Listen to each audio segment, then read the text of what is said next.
सुप्रभात बच्चों, आज का हमारा विषय है सवैये, जो रसखान द्वारा रचित है। रसखान का जन्म सन 1548 ईस्वी में माना जाता है। उनका जो मूल नाम था सैयद इब्राहिम था और वो दिल्ली के आसपास के रहने वाले थे। कृष्ण भक्ति ने उन्हें ऐसा मूर्त कर दिया कि गोस्वामी विठलनाथ से दीक्षा ली और ब्रजभूमि में जा बसे। सन 1628 के में लगभग उनकी मृत्यु हुई। सुजान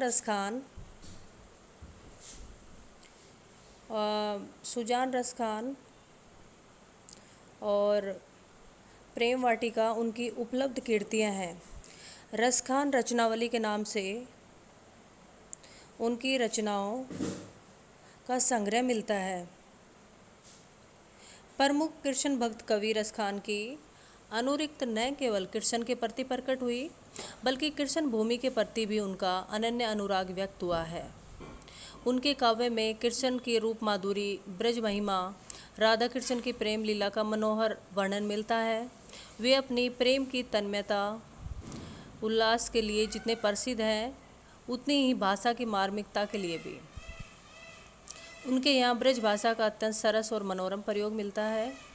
बच्चों, इस सवैये जो चैप्टर में आपका जो पढ़ाया गया है कि सवैये में कि जो हमारा पहला पद है उसमें बताया गया है कि कृष्ण भूमि के प्रति कवि का अनन्य संप्रण भाव व्यक्त हुआ है। और जो तीसरा छंद है उसमें उनके रूप सौंदर्य के प्रति गोपियों की उसकी मुग्धता का चित्रण किया गया है, जिससे कृष्ण का रूप धारण कर लेना चाहती गोपियाँ। और चौथे छंद में कृष्ण की मुरली की धुन और उनकी मुस्कान के अचूक प्रभाव को गोपियों की व्यवस्था का वर्णन है। ठीक है, अब आगे पढ़ते हैं सवैये। जो फर्स्ट सवैया है वो देखेंगे। मानुष हो तो वहीं रसखानी, बसो ब्रज गोकुल गांव के गवारन। यहाँ पर रसखान कवि कहते हैं कि अगर मैं मनुष्य बनूं तो गोकुल गांव के गवालों के बीच ब्रज में बसूं, यानी कि उन गवालों के बीच मेरा जन्म हो। ठीक है बच्चों, क्या कहते हैं रसखान? यदि मैं अगले जन्म में मनुष्य का जीवन प्राप्त करूं तो मेरी इच्छा है कि मैं ब्रज क्षेत्र के गोकुल गांव के गवालों के बीच रहूं। और यदि मैं पशु बनूं तो मेरी इच्छा पूर्ण हो तो मैं नंद बाबा की जो गाय है उनके बीच गाय बनकर सदा उनके बीच चरूं। ठीक है। धेनु, धेनु यहाँ पर क्या है? धेनु यहाँ पर है गाय। गवारन, गवार मीन्स गवाले। तो पहान हो तो पहान मीन्स यहाँ क्या है? पत्थर, चट्टान। और गिरी मीन्स पर्वत। पुरंदर, पुरंदर मीन्स इंद्र। तो यहाँ पर क्या कह रहा है कवि? यदि मैं पत्थर बनूं तो उसी गोवर्धन पर्वत पर स्थान प्राप्त करूं, जिसे श्री कृष्ण ने इंद्र का अभिमान तोड़ने के लिए छत्र के समान धारण कर लिया था। पहान हो तो वहीं गिरी को, जो कि हो हरि छत्र पुरंदर धारण। अर्थात मैं पत्थर बनूं तो उसी गोवर्धन पर्वत का स्थान प्राप्त करूं, जिसको श्री कृष्ण ने इंद्र का अभिमान तोड़ने के लिए छत्र के समान धारण किया था। जो खग हो तो बसेरो करूं, मिली कलंदी कूल कदम की डारन। खग मीन्स पक्षी और कालिंदी मीन्स यमुना नदी। यहाँ पर क्या कहता है कवि? यदि मैं पक्षी बनूं तो यमुना नदी के किनारे कदम की डालियों पर ही बसेरा करूं। भाव है कि कवि किसी भी अवस्था में ब्रज क्षेत्र को त्यागना नहीं चाहता, वह वहीं रहना चाहता है। अगला जो हमारा सवैया है वो पढ़ेंगे अब। या लकुटी अरु कामरिया, पर राज तिहु पुर को तजी डारू। लकुटी यहाँ पर क्या है? लकड़ी। कामरिया मीन्स कंबल। तिहु, तिहु मतलब तीनों, तीनों लोगों का राज। तजी मीन्स त्यागना। आठू सिधु नवनिधु के सुख, नंद की गाय चराए बिसारू। तो यहाँ पर कवि क्या कहते हैं? कवि रसखान कहते हैं कि मैं ब्रज क्षेत्र में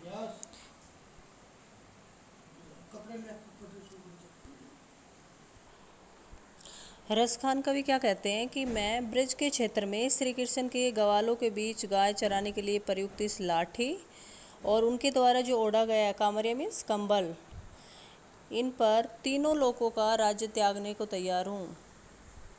आठू सीधी नवनिधि के सुख नंद की गाय चराए बिसारो। मैं नंद बाबा की गौओं को चराने के बदले 8 सिद्धियाँ 9 निधियों को के सुख को भी भुला दूंगा।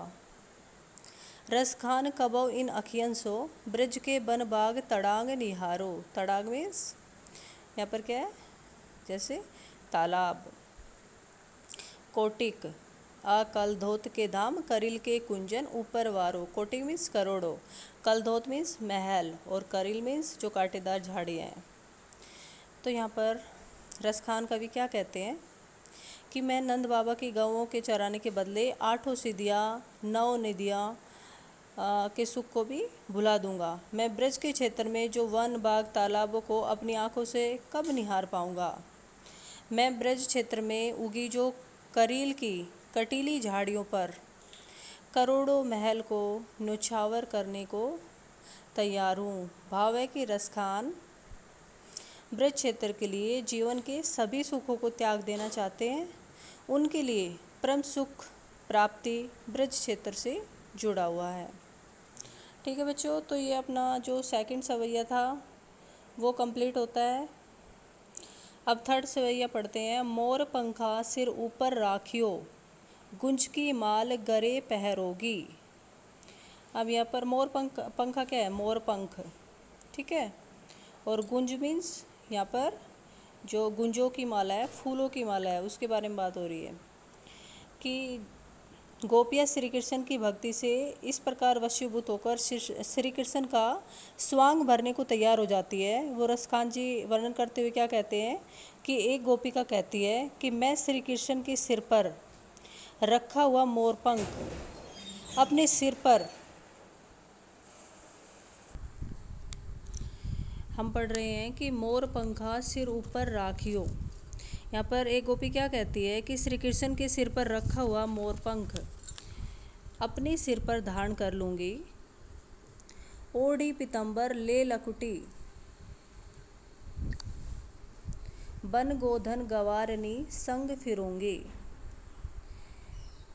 यानी यहाँ पर क्या कह रही है, गोपी कह रही है कि जिस प्रकार श्री कृष्ण ने अपने गलों में गुंजों की माला धारण कर रखी है, यानी और मस्तक पर मोरपंख धारण किया हुआ है और पीले वस्त्र ओढ़कर पहनकर श्री कृष्ण की तरह हाथ में लाठी लेकर गायों के पीछे ग्वालों के साथ साथ घूमा करूँगी। भाव तो वही मेरो रस खानी सो तेरे कहे सब स्वांग करूँगी। या मुरली मुरली धर की अदरान धरी अदरा न धरूँगी। स्वांग मीन्स यानी तरह तरह के रूप धारण करना। मुरली यानी बांसुरी और मुरलीधर श्री कृष्ण। तो रसखान जी क्या कहते हैं, रसखान जी कहते हैं कि गोपिका अपनी सखी से कहती है कि वे श्री कृष्ण मेरे मन को प्रिय है, यानी कि तुम्हारी कसम मैं उनके लिए सब प्रकार के रूप धारण कर सकती हूँ, परंतु श्री कृष्ण के होठों पर लगी रहने वाली इस मुरली को मैं अपने होठों पर कभी भी नहीं रखूँगी। यहाँ गोपी उसे अपनी सोच समझती है, क्योंकि श्री कृष्ण के लिए वह सब कुछ कर सकती है, लेकिन वह जो बांसुरी है उसको अपना दुश्मन मानती है और उससे अपने होठों पर नहीं लगा सकती। तो अब हम चौथा जो सवैया हमारा वह पढ़ेंगे। कानिनी दे अंगुरी रहिबो जभी मुरली धुनी मंद बजाइए। कानिनी, कानिनी मीन्स क्या है यहाँ पर, कानी में कानों में, अंगुरी मतलब अंगुली, रहिबो मतलब रख लेंगे, मुरली धुनी मंद बजई यानी मुरली की धुन जो मंद बज रही है। अब यहाँ पर रसखान कह रहे हैं कि कोई गोपी श्री कृष्ण की बांसुरी की मोहिनी तानन सो रस खानी। मोहिनी मतलब मन को हरने वाली जो तान है, यानी एक मन को हरने वाली जो जादुई तान है। रसखानी अटा चढ़ी, अटा मीन्स अटारी, यानी पेड़ की जो ऊपर टहनी रहती है वो बोली जाती है अटारी। चढ़ी गोधन गहे तो गहे, गोधन मतलब गायें।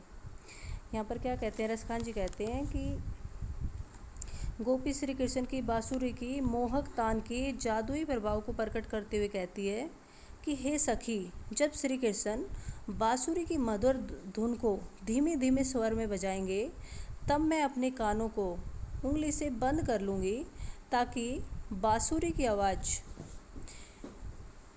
की जो आवाज़ है मुझ पर अपना जादू न डाल सके। फिर चाहे वह रस्की खान यानी कृष्ण अट्टालिका पर ऊपर चढ़ उस मोहिनी तान को बजाता रहे तो कोई बात नहीं। मैं चाहे गोधन नामक ब्रज के सभी लोगों को पुकार पुकार कर कह रही हूँ, टेरी कहो सिगरे ब्रज लोगनी, काली कोहू कितनो समझाए। यहाँ पर टेरी मीन्स पुकार के। क्या कह रही है वो? गोपी कह रही है कि मैं ब्रज के लोगों को पुकार कर कह रही हूँ, इसके बाद आप मुझे कितना भी समझाओ। मायरी व मुख की मुस्कानी, संभारी मीन्स यहाँ पर है संभालना, कि यदि गोपिका क्या कहती है कि वह ब्रज के लोगों को पुकार कर यह कह रही है कि आप मुझे बाद में कितना भी समझाएं लेकिन मैं नहीं समझूंगी, क्योंकि मायरी वो मुख की मुस्कानी, संहारी न जेहे न जेहे न जेहे। यहाँ पर गोपी क्या कहती है कि हे माँ मुझसे मुख की जो मुस्कान है श्री कृष्ण की, वह संभाली नहीं जाती, नहीं संभाली जाती, नहीं संभाली जाती। यानी भाव यहाँ पर क्या है कि गोपियों तो मानो श्री कृष्ण की मधुर मुस्कान पर अपने आप को खो चुकी है, उनका हृदय अब उनके बस में नहीं है। ठीक है बच्चों, अब सब ये जो चैप्टर था हमारा कंप्लीट होता है।